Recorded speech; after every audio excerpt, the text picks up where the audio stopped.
Hi everyone, today we will talk about how to fix or how to solve a Telegram audio problem.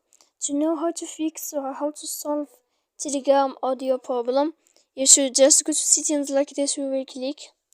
After that, in this page, you will go to apps, default apps, app settings. When you will see this list here, you will go down to find the application of Telegram and you will enter. Then in this page here, you will go to click for stop. When you will end this, you will enter to storage. After that, in this page, you will click clear cache. Then you will enter or click here manage storage.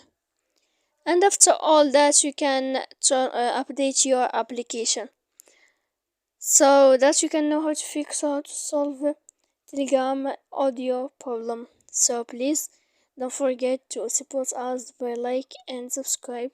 See you next time.